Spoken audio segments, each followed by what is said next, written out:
నేనేమంటున్నా అంటే ఇవన్నీ ఏం చేసినా ఆత్మహత్యలు జరిగినా, నిరుద్యోగుల ఆత్మహత్యలు కూడా జరిగినాయి, ఆడపిల్లల ఆత్మహత్యలు జరుగుతున్నాయి. నేను కొన్ని అయితే నేను బయటికి కూడా తీసుకొచ్చినా, మీకు తెలుసు అవన్నీ.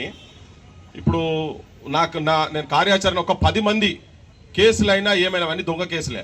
మీకు నౌకలు రాకున్నా మంచిదే, తెలంగాణలో అందరికీ నౌకలు వచ్చేటట్టు కనుక మీరు మెంటల్గా ప్రిపేర్ ఒక 10 మంది రాను రబ్బా, తెలంగాణలో వీళ్ళు నౌకరు ఎట్లా చూస్తాం, అవసరమైతే ప్రత్యామ్నాయ రాజకీయ వ్యవస్థను తెలంగాణ తీసుకొచ్చుకుందామని చెప్పి నేను విజ్ఞప్తి చేస్తున్నాను. ఇందులో నేను మీ అందరికీ చెప్తున్నా, మీ టీం అందరికీ చెప్తున్నాను, నీ మీద కేసు ఉందా? నీ మీద కేసు ఉందా? ఇప్పుడు మీరు ఉద్యోగాల పనికిరారు కదా, పక్క అరే ఉన్నది మాట్లాడదాం భయ్, పనికిరారు కదా. ఇప్పుడు విఠల్ చెప్పినట్టు ఇంతకుముందు చెప్తాను కొట్టిండు, కానీ అది చెప్తాను కాదు, వాళ్ళ రాజకీయ నాయకులు అందరూ కూర్చొని బాత్రూమ్లలో యూజ్ చేసే టిష్యూ పేపర్తో సమానం చేసి పడేసారు దాన్ని, ఆ మేనిఫెస్టో అనేది. ఇది చాలా ఇన్సల్ట్ మనకు యాక్చువల్గా. ఏంటంటే ఇప్పుడు చెప్పుకుంటూ పోతే చాతాడు పొడుగున్నాయి, ఇయ్యాలది కాదు ఈ పంచాయతీ. ఇప్పుడు ఎంతమంది చచ్చిపోయినా కానీ, మొట్టమొదటి చచ్చిపోయిన ప్రవీణ్ నాయక్ కాడికెళ్ళి బీఎడ్ చేసిన నాగరాజ్ కావచ్చు, ట్రైన్ కట్టబోయిన సుమన్ కావచ్చు, సువర్ణ కావచ్చు, నోట్ల బట్ట పట్టుకొని చచ్చిపోయిన సుమన్ కావచ్చు, క్యాంపస్ దగ్గర యాదయ్య కావచ్చు, అందరి సావులు కేవలం ఏంటంటే మేము చచ్చిపోయిన తర్వాతనైనా తెలంగాణ వస్తే మా తెలంగాణలోకి ఉద్యోగాలు వస్తాయి అనేది ప్రధానమైన డిమాండ్. వాళ్ళందరూ ఆశయాలు అడి ఆశలు అయిపోయినాయి. ఇలా తెలంగాణ వద్దన్నోడు, తెలంగాణ అంటేనే చీత్కరించిన వాళ్ళు, తెలంగాణ జెండా పట్టుకొని తిరిగిన వాళ్ళను, మీద తుపాకులు పట్టుకొని లట్లు పట్టుకొని కొట్టినోళ్ళు, కేసులు పెట్టినోళ్ళు, అన్ని రాజకీయ పార్టీలోళ్ళు అందరు కలిసి అలా ప్రభుత్వం లాస్ట్ 10 years అదే పని చేసి ఇప్పుడు అదే పని చేస్తా ఉన్నారు. నాకైతే ఏ మాత్రం నమ్మకం లేదు. ఒక 1,00,000 మంది అంటారు కదా, ఊరూరులా పల్లెలా అట్లీస్ట్ ఒక 10-20 కుటుంబాలు మన తల్లిదండ్రులతో పాటు అందరు హైదరాబాద్కి వచ్చి ఇక్కడ కూర్చొని, ఎట్లయితే అప్పుడు సాగరహారాలు ఇట్లా చేసినామో వచ్చి ఇక్కడ కూర్చొని దిగ్బంధం చేస్తే అనౌన్స్ చేస్తారేమో, లేకపోతే మాత్రం చేసే పరిస్థితి లేదు నా దృష్టిలో. ఎంతమంది ఉండున్నా ఏమన్నా కానీ. నేను మొన్న మాట్లాడుకుంటే ఒక మంత్రితోటి, సార్ మీ మంత్రి గారు మొన్న లక్ష్మణ్ గారు మాట్లాడుకుంటూ చెప్పారు, మేము మీటింగ్లకు గద్దరన్న మీటింగ్ లా సార్ మేము రెస్పెక్ట్ ఇస్తేనే గవర్నమెంట్లు నిలిచినాయి, మేము కూడా మీతో మాట్లాడతాం, మేము జనంతో చెప్తున్నాం. మీ మంత్రి గారు చెప్పిండ్రు, జనం వినండి, మీతో మాట్లాడతలేడు. మరి వీళ్ళ నౌకర్ రేట్ వచ్చినా మాకు ఎరకలేదు. వాళ్ళు మాట్లాడితే బూతులు మాట్లాడతారు, లంజా కొడకాట, ఏసీపీ లంజా కొడక అని మాట్లాడింది ఆయన. చెప్పిన మంత్రి ముంగంటే చెప్పిన మొన్న ఇందిరా పార్క్ లో మన రవీంద్రనాథ్ ఠాగూర్ ఆడిటోరియం వచ్చి గద్దరన్న మీటింగ్ వచ్చినాడు. చెప్పిన సార్ మీరు ఉద్యోగాలు ఇస్తా అన్నారు, మీరు ఇస్తలేరు, 2 లక్షల ఉద్యోగాలను మీ మేనిఫెస్టోలో పెట్టిండు, మీ ముఖ్యమంత్రి చెప్పిండు, మీరు అందరు ఎమ్మెల్యేలు అయింది కూడా గట్లనే అయింది అని చెప్పి. అంటే ఆయన మాట్లాడకుండా రెస్పాండ్ అయ్యి ఏం చెప్పిండంటే, ఎక్కడ నా నిరుద్యోగులకు ఏ సమస్య వచ్చినా, ఎక్కడ ఏమైనా ఏం జరిగినా కానీ మేము అండగా ఉంటాం, వాళ్ళతోనే మా ప్రభుత్వాలు వచ్చినాయి, రేపు ఎక్కడైనా ఏ ఆఫీసర్ అని ఏదైనా మాట్లాడితే మేమున్నాం, దాని మీద చర్య తీసుకుంటామని చెప్పిండు. అదే అడ్లూరు లక్ష్మణ్ గారికి మళ్ళీ ఆయన ఉపన్యాసం అయిపోంగని చెప్పిన. ఇక్కడ చిక్కడపల్లి ఏసీపీ లకారాలు వాడి బూత్ మాట తిట్టిండు కాబట్టి ఆయన మీరు వెంటనే సస్పెండ్ చేయండి అని చెప్పినా. నిన్న ఇందిరా కూడా చెప్పినా, మీరు ఓన్రీ, మీరు టీములు ఓన్రీ. ఇది పోలీస్ రాజ్యం కాదు, ఇది లాఠీ తూలర రాజ్యం కాదు, ఇది ప్రజాప్రభుత్వం అని చెప్పి చెప్పుకున్నారు కదా, పొంగనాలు కొట్టుకుంటూ తిరిగింది కదా. మా కాడికి వచ్చారు, మా కడుప తలకాయ పెట్టారు, మీ ముఖ్యమంత్రులు వచ్చి కడుప తలకాయ పెట్టారు, కాళ్ళు పట్టుకున్నారు. మిమ్మల్ని పట్టుకోలేదా నిరుద్యోగ యువకులను? రాలేదా? రాహుల్ గాంధీ దిగొచ్చి చిక్కడపల్లి లైబ్రరీ రాలేదా? ఏం పోయింది? అన్ని పట్టుకున్నారు వాళ్ళు వచ్చి. ఉస్మానియా బిస్కెట్లు, మీ బిస్కెట్లు బాగుంటాయి, మీ నిలోఫర్ ఛాయలు బాగుంటాయి, మీ ఆల్ఫా హోటల్ బిర్యానీలు బాగుంటాయి. సిగ్గుండాలి ఒక్కొక్క నా కొడుకానికి.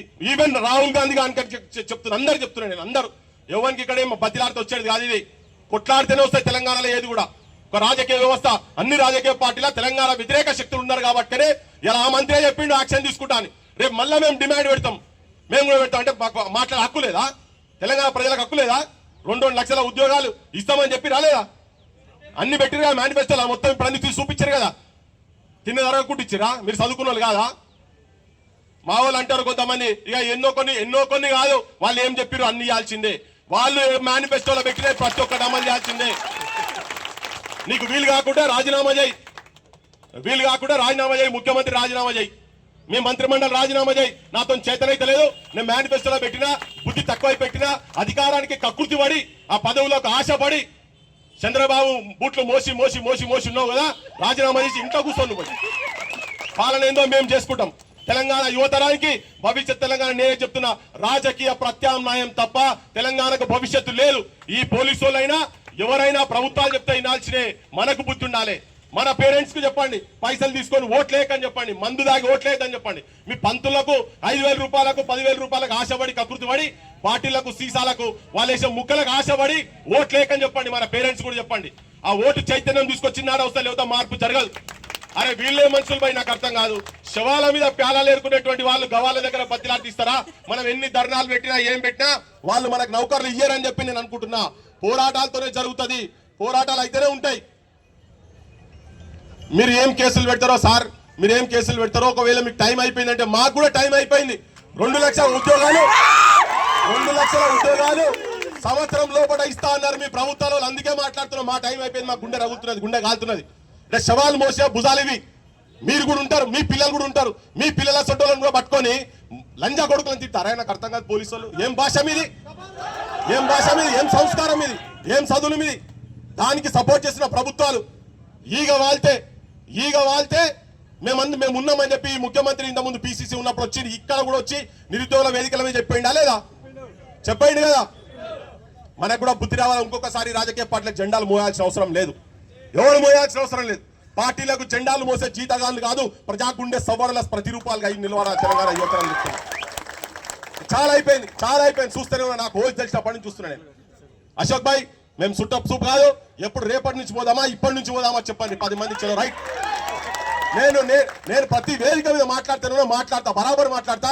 బిడ్డలు చెప్పినప్పుడు మొట్టమొదటి ధర్నా చేసేటప్పుడు కూడా రాత్రి 12:30కు వస్తే మా జనార్దన్ ఫోన్ చేసి నాకు, ఇందిరా వీళ్ళు ఫోన్ చేసి చెప్పిన ఒక్క నిరుద్యోగం మీద లాఠీ దెబ్బ పడాలా మాత్రం ఊకోం మేము. ఇది మొత్తం అగ్గాయి రాసుకుంటా తెలంగాణలో. ఇలా అదే చెప్తున్నాం. మన మంత్రి ముంగడ చెప్పినాం, ముఖ్యమంత్రి ముంగడ కూడా చెప్తాం. ఎక్కడికంటే ఏ స్థాయికి అయితే ఆ స్థాయికి పోతాం. ఈ కంఠంలో ప్రాణం ఉన్నంత వరకు, గొంతులో ధ్వని ఉన్నంత మటుకు ముఖ్యమంత్రి గాని ఎవరు గాని ఈ రాజ్యాన్ని ప్రజా పక్షాల నిలబడి ప్రశ్నించుడు బరాబర్ చేస్తాం. పరిష్కార మార్గం చూపేంత వరకు కొట్లాడాల్సిన అవసరం లేదు, కొట్లాడాలి. మీ అందరికి నిరుద్యోగ యువకులకు, ఇక్కడ ఉన్నటువంటి వాళ్ళకు, ఈ కెమెరాలలో ఊర్లలో చూస్తున్న వాళ్ళకు చదివిపిస్తేందుకు కైకూలు చేసి కావచ్చు, నానా ఇబ్బందులు పడి చదివిపిస్తున్న మీ అందరికీ తల్లిదండ్రులు కూడా నేను విజ్ఞప్తి చేయదలుచుకున్నది ఏంటంటే, మీ ఓట్లు అమ్ముకోకండి. మీ పిల్లలు హైదరాబాద్ లో చాలా ఇబ్బందులు పడి చాలా కష్టాలు పడుకుంటా, అరువును గుప్పెట్ల పెట్టుకొని 5 రూపాయల బియ్యం తినుకుంటా, కారం పొడి ఒక పూట తినకుండా అవమానాలు పడుకుంటా, కొంతమంది ఏదో సోకులకు రాజకీయ నాయకుల వెంబడి తిరుగుతున్న వాళ్ళందరినీ పక్కకు పెట్టండి. 99% ఇబ్బందులు పడుకుంటా మా భవిష్యత్ ఏం కావాలి? ఇంటికాడ చెల్లెళ్ళు పెళ్లికున్నారు, అక్కలు పెళ్లికున్నారు, అప్పులు చేసి తల్లిదండ్రులు చదివిస్తున్నారు. కేవలం ఏదో ఒక ఉద్యోగం వస్తే గౌరవంగా బుక్కడి భువనన్నా వాళ్ళకు పెట్టేటువంటి పరిస్థితి ఉండాలంటే పిచ్చి స్కీములు పెట్టి బిచ్చపోలు లెక్క మన అడక తినే స్థాయికి తీసుకొచ్చి మన ఇళ్లలో నచ్చిపోతే నాకు 5,000 రూపాయలు ఇచ్చిండు, ఒక బియ్యం బస్తా ఇచ్చిండు అనగానే గొప్ప రాజకీయ నాయకులు అవుతున్నారే. వాడు 5,000 రూపాయలు బియ్యం బస్తా ఇస్తే మనం గొప్ప చెప్పుకునే స్థాయిలో అంత నిర్వీర్యంగా, అంత దయనీయంగా తెలంగాణ యువతరం బతుకులు ఉన్నాయని చెప్పి మనకు ఆత్మవిమర్శ చేసుకోవాలి. మనం కూడా శరం తెచ్చుకోవాలి. ఈ రాజకీయ నాయకుల పొగుడే ముందు నాకు రాజకీయ వ్యవస్థ మీద కాదు, ఈ నాయకుల మీద, ఈ నాయకుల దుర్మార్గమైన నాయకుల మీద ఉన్నది. ప్రతి ఒక్కరు ఆంధ్ర లీడర్షిప్ అందరి యువకులకు నేను విజ్ఞప్తి చేయాల్సుకునేదంటే, ప్రతి ఒక్క రాజకీయ పార్టీలో ఆంధ్ర నాయకత్వాల చేతులలో పెరిగినటువంటి వాళ్ళే ఇవాళ అధికారంలో ఉన్నారు. రేవంత్ రెడ్డి కాడికి మొదలు పెడితే చంద్రశేఖర్ రావు మనం చూసినాం లాస్ట్ టైం. బీజేపీలో అట్లే పాడారు. తెలంగాణ వాదాన్ని, నాదాన్ని, నినాదాన్ని గుండె నిండా నింపుకున్నటువంటి యువతరం బయటకు వచ్చి రేపు రాజకీయ క్షేత్రంలో వస్తే ఈ తెలంగాణకు పరిష్కార మార్గం వస్తుంది. ఇలా వాళ్ళే మేనిఫెస్టోలో పెట్టారు కదా, 75% అని పెట్టి ప్రైవేట్ లో కూడా అన్నారు కదా. ఒక్కరన్నా ఎక్కడన్నా ఇచ్చిరా? ఉట్టిగా చూసేందుకు మొత్తం పేపర్లు అడ్వర్టైజ్మెంట్లు పెట్టుకుని సంతకాలు పెట్టి మరి అన్ని పేపర్లలో యాడ్లు చూసినాం. 2 లక్షల ఉద్యోగాలకు సంబంధించిన పేపర్లు యాడ్ చేసిరు ఎలక్షన్ల ముందు. సంతకం చీఫ్ మినిస్టర్, ఇప్పుడున్న చీఫ్ మినిస్టర్, అప్పుడున్న పట్టి విక్రమార్క, వీళ్ళందరూ సంతకాలు పెట్టి రిలీజ్ చేశారు కదా. అందుకనే చెప్తున్నా, మా టైము ఇక ముందున్నది. మీరు మా టైం అయిపోయింది అనుకుంటారు కదా, రేపు జనంలో కూడా పోతాం. మా టైం ఏందో మేము కూడా చూపిస్తాం. అసలు తెలంగాణ వాదులు ఎవరో, ఈ తెలంగాణకు కావాల్సిన ఏంటియో, ఈ ఉద్యోగాలు మేము ఎట్లా తీసుకుంటామో, మిమ్మల్ని రాజకీయ నిరుద్యోగులను చేసి తెలంగాణ యువతరం మీ జాగాల 119 మంది అక్కడ కూర్చున్నారు కావచ్చు, సర్పంచులు కావచ్చు, ఎంపీటీలు, జెడ్పీటీసీలు కావచ్చు. ఈ ఎలక్షన్లు పక్కకు పెడదాం కానీ వచ్చేటి తెలంగాణలో నిజమైన వాళ్ళ చేతిలో తీసుకొచ్చేదాకా నిర్విరామంగా ధైర్యంతో కలేజా ముంగట పెట్టి అమరులను ఒక్కరినే మీరు దిమాక్లో పెట్టుకోరి. రాజకీయ నాయకుల వేదికలకు ఎక్కండి. నేను అశోక్ భాయ్కి నేను ఒక విజ్ఞప్తి చేసుకున్నాం. మొన్న ఆ ముఖ్యమంత్రి, మాజీ ముఖ్యమంత్రి బిడ్డ వేదిక మీదకి పోయిండు, నాకు నచ్చలేదు అది.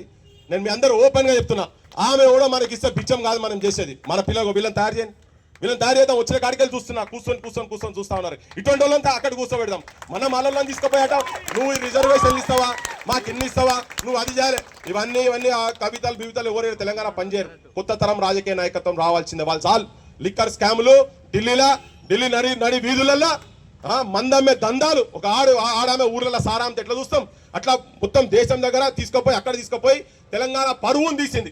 అందుకనే ఇక్కడ మహిళను, ఇక్కడ వాళ్ళనే ఈ భూమిపుత్రులను, నిజమైన భూమిపుత్రులను, మట్టి మనుషులను వీళ్ళనే రేపు పొద్దుగాల హౌస్లకు పంపించే బాధ్యత మా బోటర్ల మీద ఉన్నది.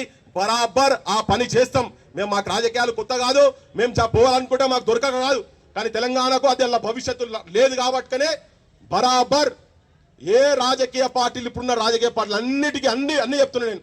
కొన్ని పోరాటాలను చేయాలి కదా, పోరాటాలు చేసే కమ్యూనిస్టులను బయటకు వచ్చి కొట్టాలన్నా లేదా, వాళ్ళకు కూడా కుక్కకు బొక్కేసినట్టు వాళ్ళకి పదవి ఇవ్వగానే వాళ్ళు ఎమ్మెల్సీ టికెట్ ఇస్తారా, నాకు ఎమ్మెల్యే టికెట్ ఇస్తారా, కార్పొరేషన్ చైర్మన్ ఇస్తారా పోయి, కానీ నిరుద్యోగుల సైడ్ ఎవరు వస్తలేరు, కొట్లాడతలేరు. అందుకే బాధ్యత యావత్ తెలంగాణ యువతరం మీద ఉన్నది, వాళ్ళ కుటుంబాల మీద ఉన్నది. ఊరూరికి పోదాం, ఊరూరులో కదిలిద్దాం. ప్రతి మండలంలో మీటింగ్లు పెట్టుకుంటూ చైతన్యం తీసుకొద్దాం. రాజకీయ వ్యవస్థ మారే వరకు ఇది మారదు. దానికన్నా ముందు కూడా కొట్లాడి నిజంగా 1,00,000 మంది అంటే 1,00,000 మంది ఏ జిల్లాలో పెట్టినా కానీ 1,00,000 మంది పేరెంట్స్ సహా వచ్చి కూర్చుంటే అప్పుడు వీళ్ళు ఏమన్నా భయపడిస్తారు తప్ప మన మీద ప్రేమ ఉండి మీకు ఉద్యోగాలు ఇస్తారని మాత్రం మీరు అనుకోవద్దని మీ అందరికి విజ్ఞప్తి చేస్తూ, పోరాటాలే శరణ్యం తెలంగాణలో. ఎందుకంటే మనము దొంగలకు లంగలకు వేసినాం, దున్నపోతులాడ పెట్టి బర్లకు పాలు విండమంటే వస్తుందా? ఈ దున్నపోతులాడ కూర్చున్న ముఖ్యమంత్రి కాడికి వెళ్ళి మంత్రి నాకు చాలా ఇబ్బంది అనిపిస్తుంది మాట్లాడేందుకు, కానీ తప్పలేదు. ఏం చేయాలి మరి? ఆ దుర్మార్గంలో అనక తప్పలేదు. మన జనం కూడా మీరు కూడా దయచేసి అందరూ పోయి మీ ఇళ్ళలో చెప్పండి, ఊరికి చిన్న గోడంకల మీటింగ్లు పెట్టండి. 10 మందిని తయారు చేయండి, ఊళ్ళలో యువతలను తయారు చేయండి.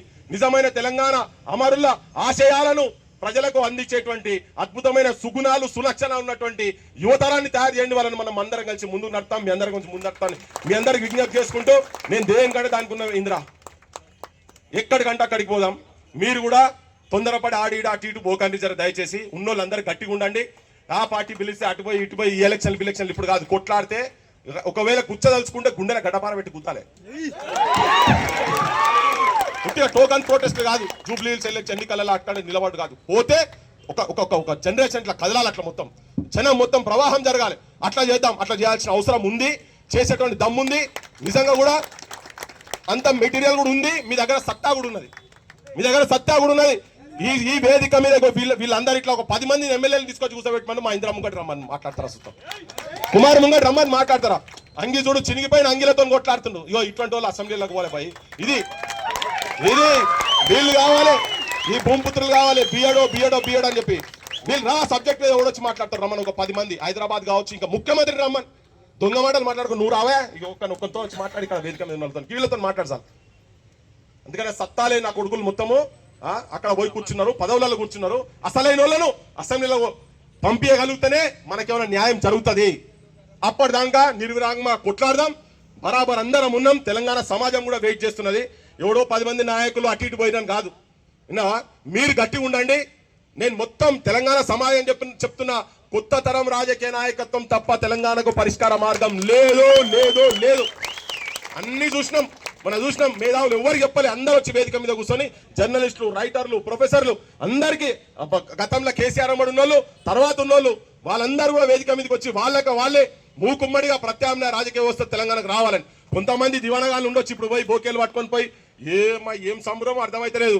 ఈయన మన దగ్గర వచ్చి ఉపన్యాసాలు ఇచ్చిన వాళ్ళు బోకేలు ఇచ్చుకుంటా, ముఖ్యమంత్రికి బోకేలు ఇచ్చుకుంటా, వాళ్ళ ఇళ్లలో పెళ్లిళ్ళు అయితే వాళ్ళ పోయి కలిసి చేయి పట్టుకొని ఇట్లా దొంగ నవ్వుకుంటా వాళ్ళు వాట్సాప్ గ్రూపులలో పెట్టుకుంటారు. ఏం మనుషులు నాయన మీరు?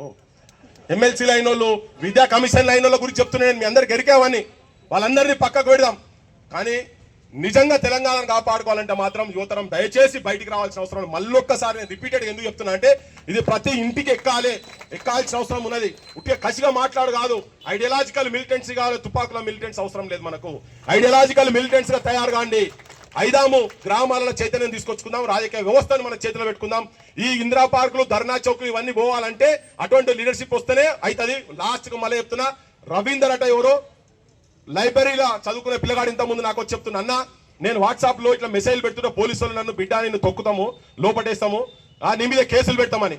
మీరు రేపు పొద్దుగాల తీసుకుపోయి అట్లూరు లక్ష్మణ్ దగ్గర కూర్చోబెట్టండి. ఆయన ఆ పిల్లని తీసుకుపోయి కూర్చోబెట్టండి. నాతో చెప్పిండు, అన్నా నువ్వు ఏదన్నా చెప్పు, నేను చేయకపోతే అడుగు అని అన్నాడు. మరి చేస్తా మనకు ఎరుకుండాలి కదా. ఏసీపీని సస్పెండ్ చేయమని చెప్పని అడిగినా చేపిస్తా అన్నాడు. మీరు రేపు పొద్దుగాల వారు నేను రాదాల్చుకోలేదు, మీరు పోండి. ఆ రవి కూడా చెప్తున్నా అంటే బూతు మాటలతో పెట్టకండి. ఒకవేళ పెడితే నేను మెసేజ్ చూడలే, నేను అడిగినా నువ్వు నా బూతుల గీతలో పెట్టినా అంటే ఏం పెట్టలే అన్నాడు, నాకు తెలియదు. కానీ ఒకవేళ బూతు సాహిత్యం మనకు అవసరం లేదు, వాళ్ళకు వదిలేద్దాం. అది వాళ్ళ సిలబస్, అది రాజకీయ నాయకుల సిలబస్. ఐడియాలజికల్ గా మెసేజ్లు పెట్టండి. అక్కడ ఏమైనా ఇబ్బంది అయితే మాత్రం బరాబర్ వీళ్ళకి ఎవరైతే పోస్టింగ్లు ఇస్తారో వాళ్ళ పోస్టులు ఊడబిక్కినాడు మనకు అన్ని అయితే ఆడదాకా పోదామని చెప్పుకుని ముగిస్తున్నాను. Thank you.